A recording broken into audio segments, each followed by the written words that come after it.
everyone. This is Caitlin Sider with the National Housing Conference. Sorry if this is a repeat. We didn't have you on broadcast, but I am a Policy and Research Associate here at the National Housing Conference. Also in the room is David Dworkin, and he's the President and CEO of the National Housing Conference. So we have a really great presentation lined up for you today with Buzz Roberts from the National Association of Affordable Housing Lenders, and he's going to be talking about the Neighborhood Homes Investment Act. So before we dive into that, I just wanted to give a few NHC and policy updates. So I'll start with our NHC updates. There will be no August Restoring Neighborhoods Task Force webinar, so you'll be seeing us back in September. We will continue the weekly emails that we send out on Fridays, so you can look forward to those, but there will be no August webinar. We just wrapped up our policy symposium and our gala, and they were huge successes. So thank you to everyone who attended those. Mayor Duggan's remarks are available on our website. So if you're interested you weren't able to attend and want to see Mayor Duggan's remarks, they are up on our website. And he has the best Detroit PowerPoint I've ever seen. So it's his audio is actually laid over the PowerPoint, and I definitely encourage you to take a look at it if you have any interest in Detroit. Thanks, David.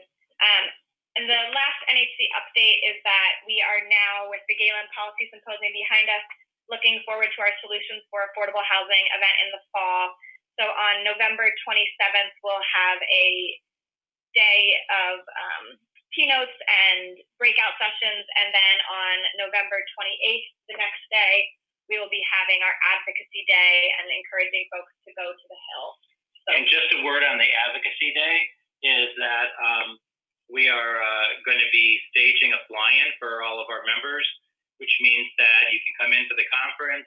We will help you prepare for meetings with members of Congress by either advising you on talking points or giving you briefings on how best to handle a meeting with members of Congress or schedule one.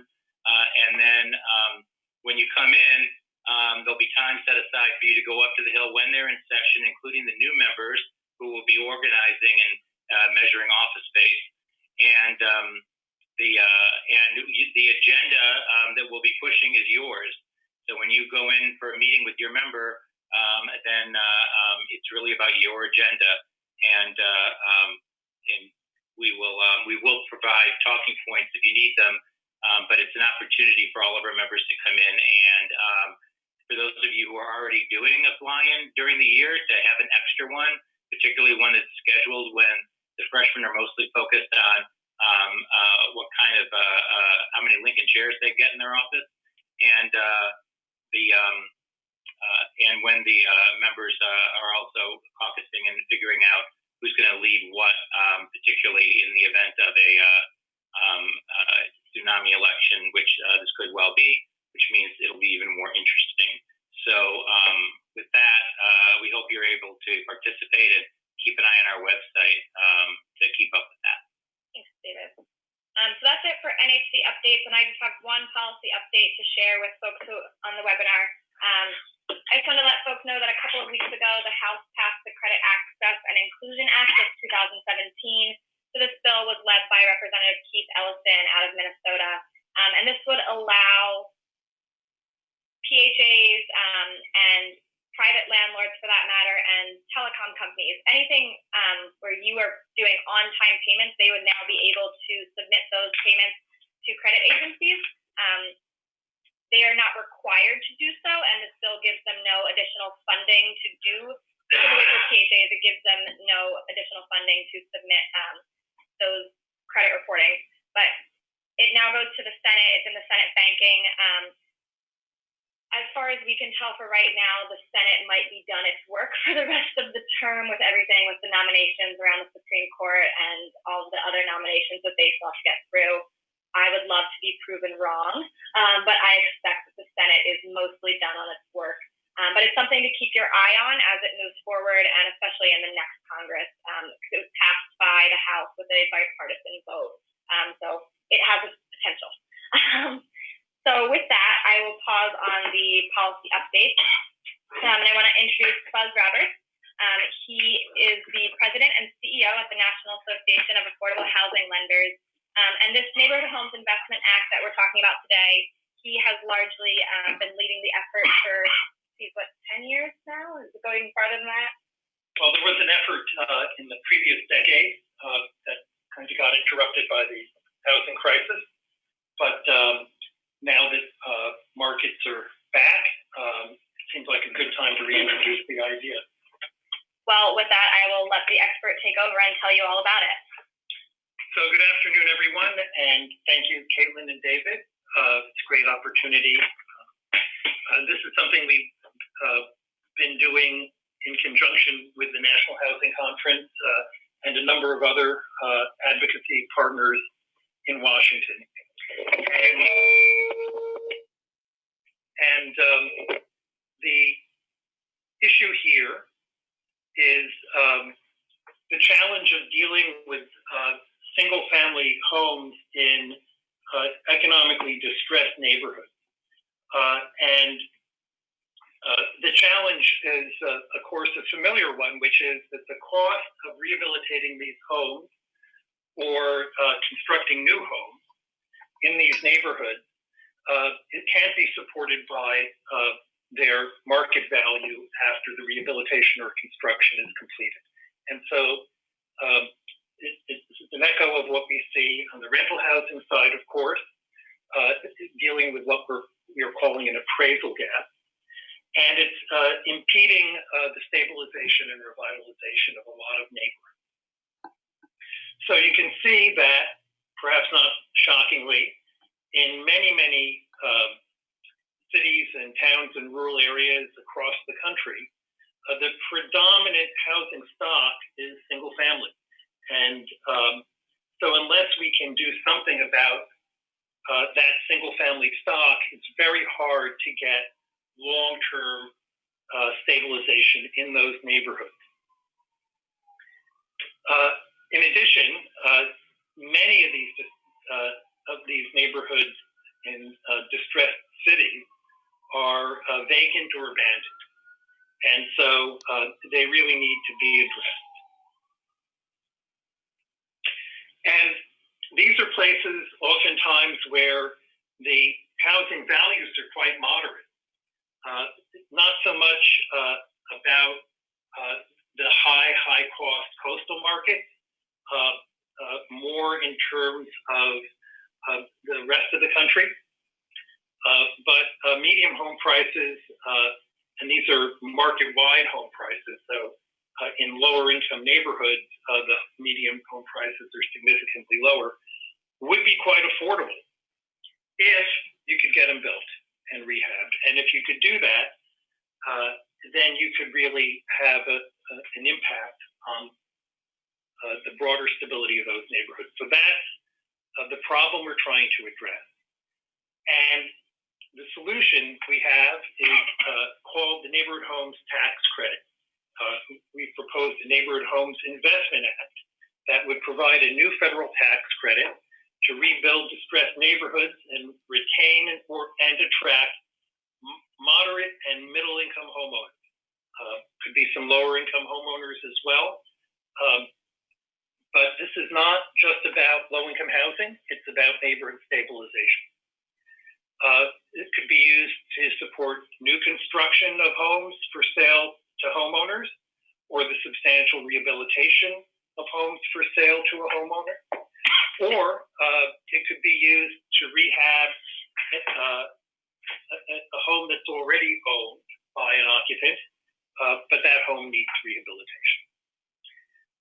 So this would be targeted to distressed neighborhoods, and by neighborhoods we're not excluding rural areas, we're including them. But we're looking at places with an elevated poverty rate, a lower moderate income median family income, and a below average median home value, owner-occupied home value. And this is relative to the broader metropolitan area in all cases. It's about 22% of all the census tracts nationwide, and it's well balanced, urban and rural. In fact, actually a slightly larger share, 24%, of non-metropolitan tracts would be eligible under these criteria. How would it work?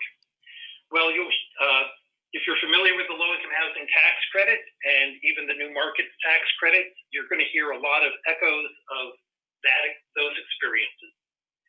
So, like a low-income housing tax credit, states would write allocation plans and then would lead a competitive process for allocating tax credit authority to neighborhood homes tax credit sponsors, NHTC sponsors.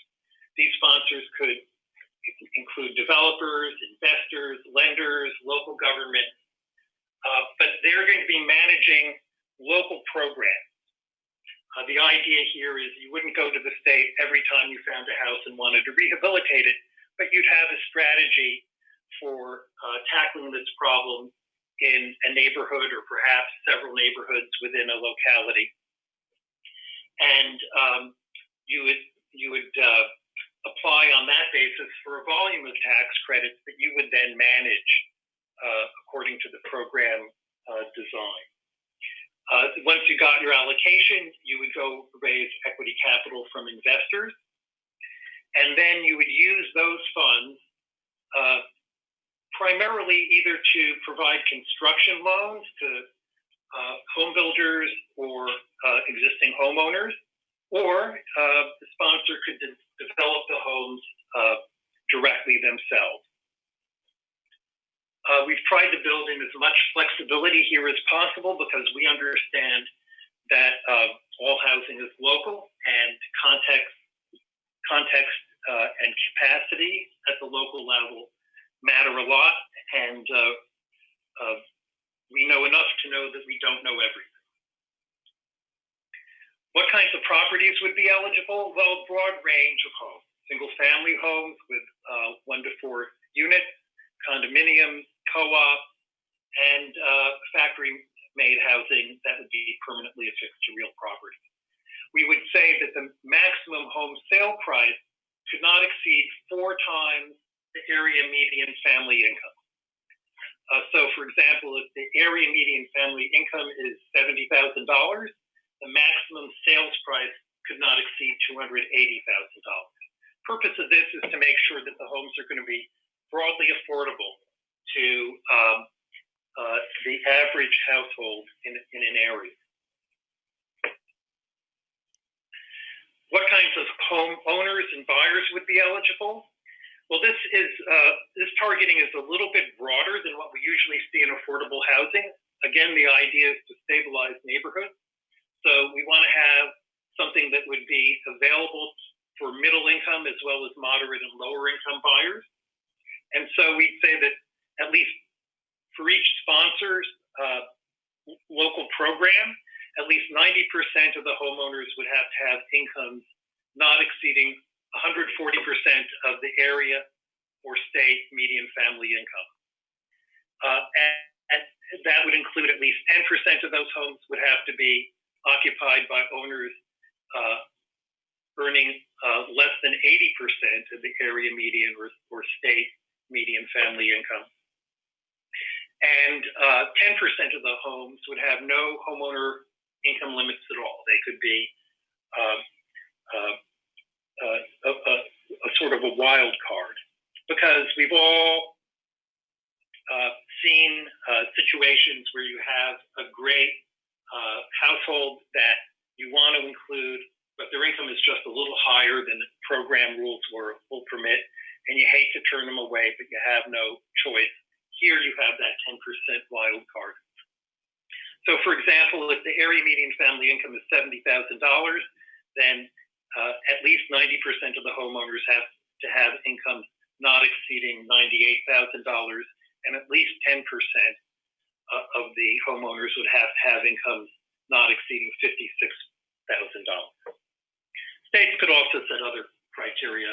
In general, as with the low-income housing tax credit, what we're trying to do here is set some basic national standards, but to allow states a great deal of flexibility about how they think it would make sense in their circumstances. So how big of a tax credit would you actually get? Well, one basic rule of thumb is that the tax credit amount would equal the difference between the development cost and the market value. So it is really geared at this appraisal gap. If it costs you $140,000 to acquire and rehab a home, and you can only sell it for a market value of $100,000, that $40,000 would be the maximum tax credit that you could get. We also limit it to 35% of the cost of construction, rehabilitation, building acquisition, and, if necessary, demolition of a prior structure on the property. It would not include the land cost, and there'd be a minimum rehab requirement if you're going to use this for rehab of $25,000 per unit. So here the idea is to say we don't want to just do cosmetic rehabilitation. We're really looking for at least some substantial rehabilitation that's really going to help that property become a good, sustainable home for a household for a long period of time. We also limit the building acquisition cost to 75% of the cost of rehabilitation or construction. The reason for this is that we don't see this as generally as providing a big tax credit primarily for the acquisition of homes. We want to focus it on significant rehabilitation or new construction. Otherwise, we'd wind up effectively, instead of paying for an appraisal gap, we'd be paying for an acquisition cost.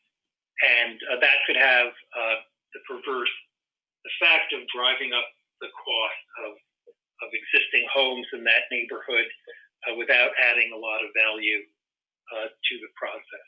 So, for example, if the rehab cost is $100,000, the maximum acquisition cost that would be eligible for calculating tax credit would be $75,000. And we'd also say that there'd be a limit to how much the eligible basis for the tax credit would be. We'd limit it to 80% of the price of the median new home in the U.S. In 2017, the median price for a new home was $260,800. I should say 80% of the median price was $260,800. And so the maximum tax credit would be $91,280. That's 35% of that $260,800. This would change, obviously, year to year as the median price of new homes presumably would be rising throughout on a national basis. So here's an example. Let's say you're in a very distressed neighborhood. Say you're in a tough neighborhood in Detroit, and you could actually acquire a building, a home, for $20,000, and it's going to need $130,000 of rehab. So it's really a gut rehab that home needs. Total development cost of $150,000, and its market value after development is only going to be $115,000. That leaves you with an appraisal gap of $35,000, and that will be the amount of the tax credit. So just for fun, the maximum tax credit that would be available on a home like that would be 35% of the $150,000, because you have building acquisition costs of $20,000; those are eligible for the tax credit, and rehab of $130,000. So that total development cost of $150,000 would be eligible for the tax credit, and so the maximum tax credit amount would be $52,500. This would suggest that if you're not sure you can get that $115,000 in inner city Detroit, but you're really confident you can sell it for $100,000, you can go in and get the deal done. If you can sell it for $115,000, you're great. You'll use the $35,000. If it turns out you can only sell it for $100,000, then you'll have to use $52,000 of tax credits in order to make that deal work. This is important in a couple of respects. Number one is the real risks here are managing construction and marketing of the homes. And in a lot of these neighborhoods, they haven't seen a lot of really high quality product available. So you may not find a lot of comparable homes that have been sold, and you may not know exactly where the market is. You're really probing the market here. But the entire risk of marketing is on the investors and the sponsors. This is a pay-for-performance tax credit. So the tax credits only flow after the homes are completed, inspected, and occupied. And if you can't sell the homes, you're stuck.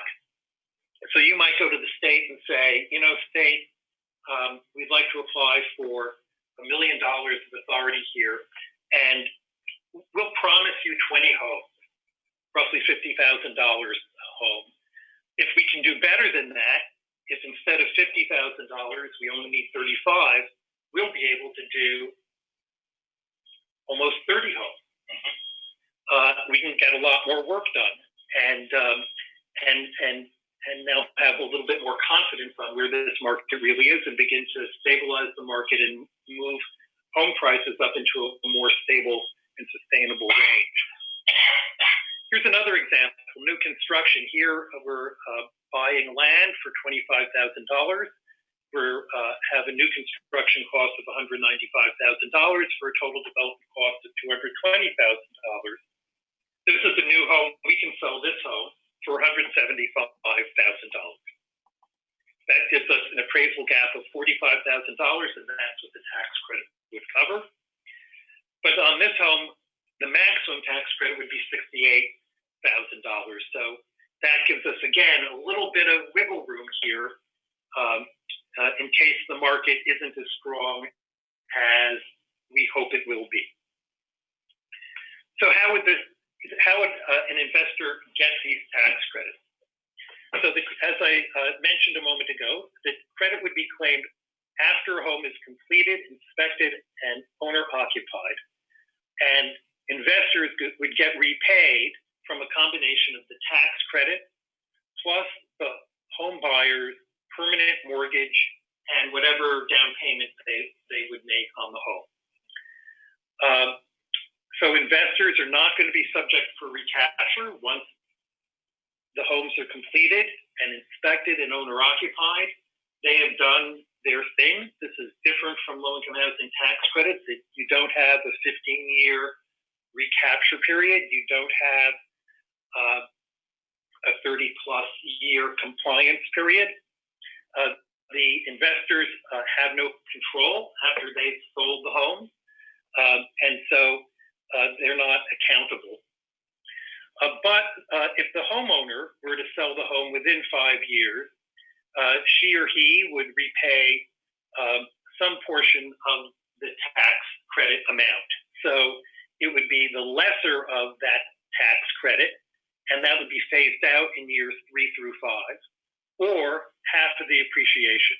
So at all time, the homeowner is going to get at least half the appreciation. And after year 2, when the tax credit amount starts phasing down, their obligation gets reduced. And after 5 years, they have no further obligation for repayment. That the funds that they would repay in such case would go to the state. This would not be a tax recapture that goes to the United States Treasury. It would be a payment that's made to the state to support neighborhood revitalization. And this would be achieved very simply by having a lien placed on the title. It would be pretty transparent to anybody doing a title search, or upon resale, it would be very easy to calculate the amount that would be repayable. So this is a fairly simple structure, and we designed it to allow small-scale activity. Those of you familiar with low-income housing tax credits know that you have to have a project of a certain scale in order to justify all the work of raising capital and managing a process and have a lot of different compliance to handle and over a long period of time. we've tried to make this simple to minimize those transactional costs. And also because in single-family housing, you'll have a lot of local general contractors or home builders. You may want to deal with existing homeowners. None of these people really have the capacity or interest to master the tax code. They wouldn't have to do it. The only folks who would have that responsibility would be the sponsors of the program at the local level and their investors. And for them, it's pretty easy compliance. They just have to know that the neighborhood is eligible. They just have to make sure the costs don't exceed the eligible amounts and that they can certify those costs. They have to know that the homeowner has an eligible income, and they have to make sure the maximum price doesn't exceed the limit. That's it, and they can know that pretty much when they go into a deal. And so there's no further investor compliance or recapture after owner occupancy. There are some public policy design features built into this. First, of course, is this is state administered, so there'd be minimal federal bureaucracy involved, just a handful of people at the IRS, just as is the case with the low-income housing tax credit. As we mentioned, the private investors are taking construction and marketing risk. The federal government really is paying only for success here. And this would be structured under the tax-exempt private activity mortgage bond authority. As you know, we have private activity bond authority for single-family home ownership. And there's even an ability to convert some of those bonds today into mortgage credit certificates. So similar to the way mortgage credit certificates get converted out of bond authority, states could elect to use some of their private activity bond authority to convert into these neighborhood homes tax credits. So we don't have to create a whole new section of the tax code. This is simply another menu item that states can select in deciding how they want to use their private activity bond cap. States would decide really how much to do or whether they want to do this at all. There may be some states who will say this is not a big priority for us. We don't have a big appraisal gap problem in these neighborhoods. We may not have a lot of distressed neighborhoods. Our priority may be rental housing or other things, industrial development bonds or pollution control bonds, other things that are eligible. But some states might say, this is a big priority for us, and we want to devote a lot of resources to this. And so they would have the flexibility to do that. And by the way, most states, not all, but most states have substantial unused authority for tax-exempt bond issues. And a number of states are actually abandoning some of that cap because although they can carry it over for 3 years, they still are unable to use it. And so we really think there's an untapped resource we can use here. Depending on how the legislative process develops, we could additionally provide a direct separate tax credit authority that's more akin to the allocated low-income housing tax credit. We've also tried to design this approach to avoid the further gentrification and displacement of low-income residents in neighborhoods. So we do that in several ways. First, states would be directed to avoid deploying this resource in gentrifying areas. Second is, one of the eligibility criteria for the neighborhood is that they have to have a below average home price. Most neighborhoods that are gentrifying have high home prices, so they would be ineligible. We also set sales price limits that are lower than what gentrifiers are trying to get and are able to get. So if you are gentrifying developer, this probably isn't for you. Just can't stop you from doing your thing, but we're not going to use this resource to help you as well. We talked about the shared appreciation repayment feature for home buyers. The purpose there is to discourage flipping in a gentrification context, and any displaced renters would receive relocation benefits. And so, again, this is just to discourage those kinds of dislocations. So what would we hope to accomplish?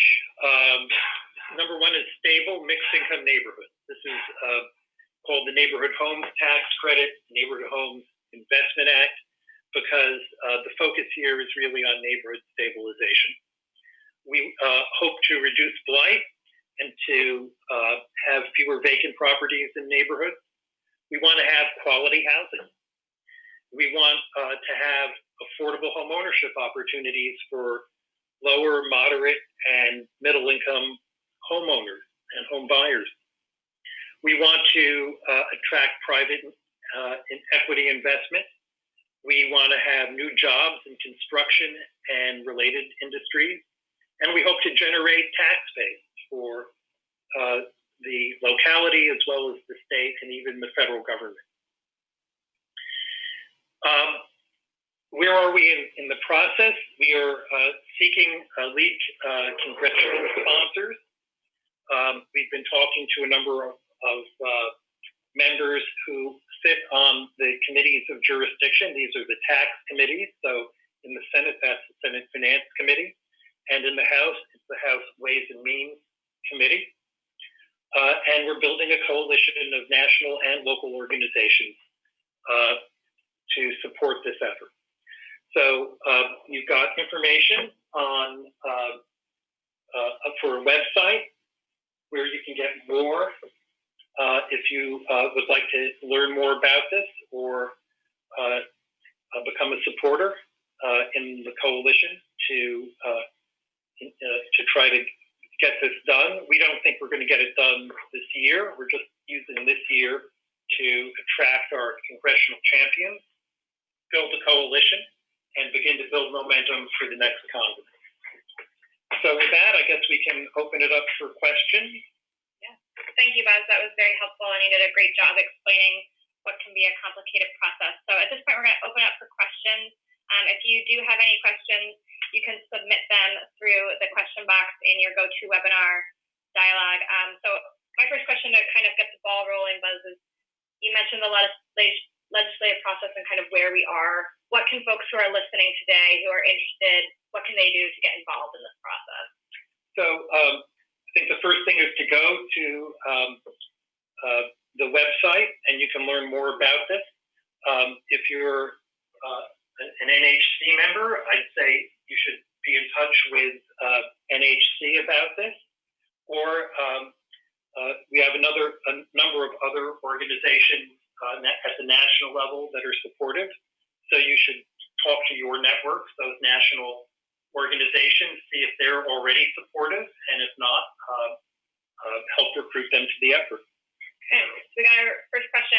Would there be a way to use this for owner-occupied housing rehabilitation programs? Yes, that's a great question, and the answer is explicitly yes. In particular, we did not want to have a situation where the only people who can benefit in a neighborhood are people who haven't lived there.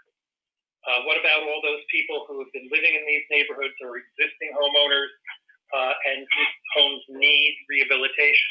Now, those folks are not going to want to know details about the tax code. All they're going to want to know is that they can get a loan and maybe some help in managing the rehabilitation. So in that case, a sponsoring organization would go to the state, get an allocation of tax credit, and work with existing homeowners. Chances are, I'm guessing that since the sponsor is going to be ultimately responsible for making sure the housing gets completed and passes inspection and is done within budget, that they're going to want to have a hand in helping the homeowner select and oversee the construction work. but the sponsor could advance the funds for the rehabilitation. And again, at the end of the process, the tax credit would be the gap between the new value of the home. Probably go out and get a new appraisal for that home to establish its market value and the cost of the rehabilitation. And the homeowner might have to refinance at that point unless they had cash available for any additional equity, or perhaps the local government would provide additional funds as well from, say, home or CDBG or other sources available to them. So we have another question. Do we need private activity bonds to allow for manufactured housing communities? So already, I think manufactured housing communities are eligible for financing under private activity bonds. This could be done either for existing manufactured housing or to have effectively new housing that would be factory built and installed on site.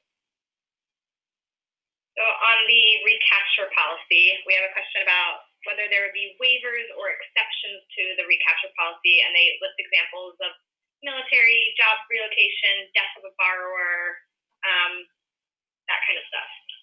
So the way we've thought about it so far, and we're open to other ideas, is that the homeowners would always have positive equity because the only repayment would be a portion of their appreciation. And that would be limited, as we discussed, and would phase out, as we discussed, over years 3 through 5.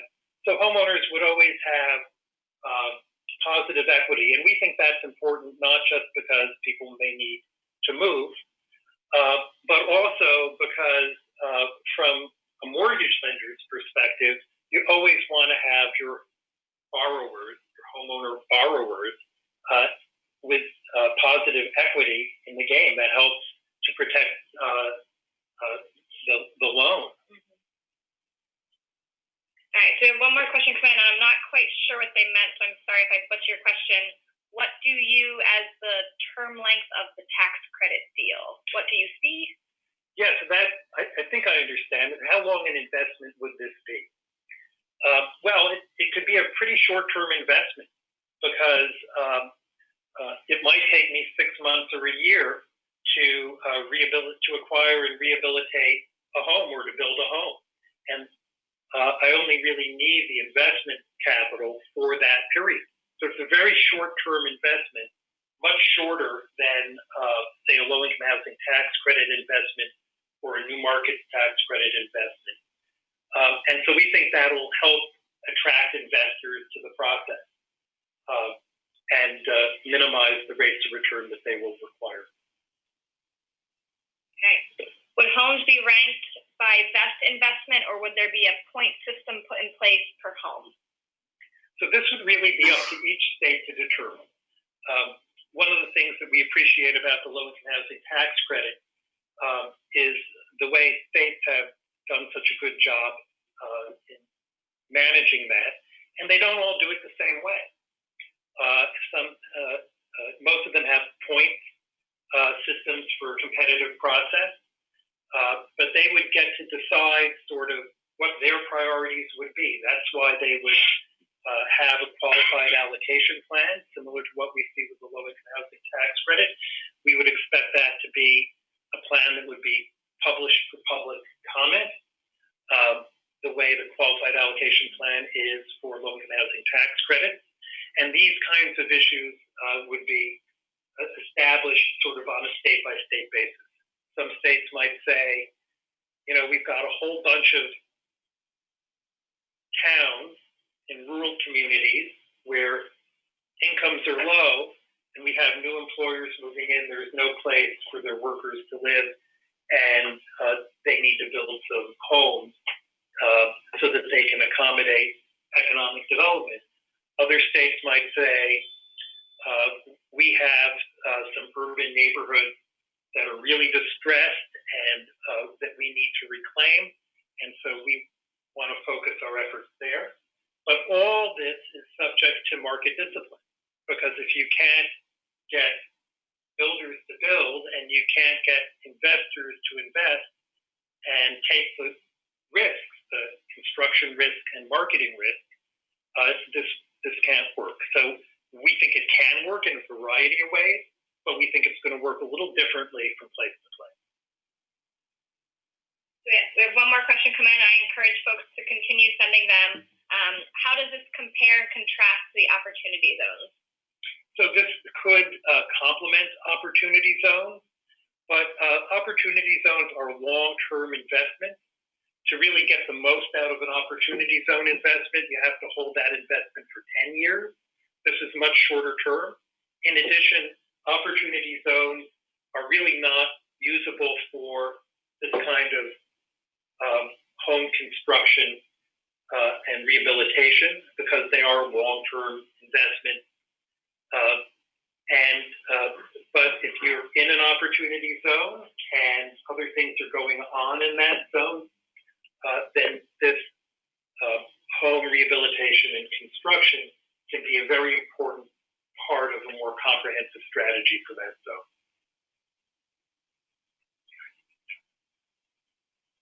Well, that is all the questions that we have at this moment. I have one. So what happens if the cost of rehabilitation is more than the amount that's allowed? Can I bring other subsidy into it, or am I just basically, is that house just not going to be repairable? Right. So there are a couple of answers to that. First answer is yes, you can bring other subsidy in. There's no rule that you can't combine this with other subsidies, and just as is currently the case with low-income housing tax credits. It took a long time to get there with low-income housing tax credits, but we would start out there with this. And additionally, you can have costs that exceed the amount that are eligible for the tax credit. It's just that you won't be able to get the tax credit on every penny of those costs. So your home isn't excluded because your acquisition cost was too high or your rehab cost was too high. It's just that the amount of tax credit you can get would be limited. And does this have sponsors in Congress? And if not, how can I help get you there? So we've been talking with several offices on the Hill. We are focusing here on members of Congress and senators who already sit on the Finance Committee in the Senate or the Ways and Means Committee in the House, because those will be the committees of jurisdiction. And we want to have a bipartisan champion from the start. So we are talking to Republican offices and Democratic offices. And if you have members of Congress who sit on those committees that you think would be good candidates, I'd say contact David Dworkin. And how many, what's your plan in terms of when this would be introduced? Is this something that would be introduced this Congress, or is it something for next year? What's the timing, and when can we expect to be able to have access to this money? So our goal is to have this introduced this year. We don't expect enactment this year. These kinds of things usually take a couple of years to get going. The opportunity zones, I'm told, took 10 years. They happened, and people said, wow, it happened. But that was the result of a lot of work, a lot of planning. And so we'd expect that this would happen in the context of other broader tax legislation. We just had a big tax reform bill passed late last year. But we would expect there to be other tax legislation that's advanced. It's a little bit hard to tell exactly when those trains come along. There's no published schedule for them. But the idea here is to be ready and have a lot of momentum whenever that happens, so that we can be on that train. Okay, great. Are there any other questions? So we just got one. Would you consider supporting the concept that in the case of owner-occupied rehabilitation, that the Neighborhood Homes Investment Act would cover 35% of post-rehabilitation appraisal rather than 35% of development costs?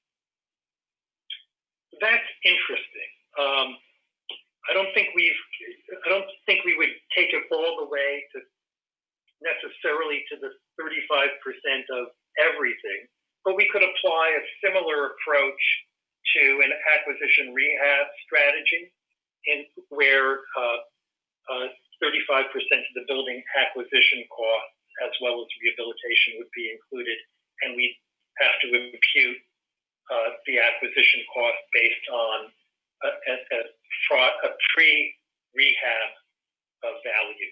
But that's something that we'll consider. We got two more questions that just came in. Are you worried about the potential for this to fuel sprawl? So that's an interesting question, and I don't think that the working group who's been toiling on this has considered that. So it'd be interesting to sort of map that out, and we have maps of lots of different parts of the country to see where this happens, and it'd be interesting to take a look and to see whether any of those places align with sprawl. My guess is very few would, because these are neighborhoods with elevated poverty, below average home prices, and low and moderate incomes. And most places that are neighborhoods that are sprawling are middle or even upper income, because that tends to be the market for which new homes are constructed. However, we would want to see it applied in rural areas, and which wouldn't be a sprawl definition, but that certainly this is an issue in many rural areas as well. I think that there's a lot of really good information on the NHIA website that people should definitely check out. One of the things that is collateral materials that probably should be on our to-do list is to do some mapping and really help understand exactly where this is going to be most relevant, and how you can use those maps in advocating. Well, I want to thank Buzz so much for the wonderful presentation, and also to all of our attendees. You've given us a lot to think about and take back to the working group as we consider how we move this proposal forward. So please check out the website. It's on your screens right now, and consider signing on to the task force that's helping to move this proposal forward. And if at any point you have any questions, please feel free to reach out to NHC, and we can share the contact information for Buzz. I'm sorry about the slide mix-up from earlier, but we will make the slides available in our follow-up email, and we'll also we'll create a video with the slides lined up for you guys. So you'll get those. Thank you so much for tuning in, and have a great rest of your day.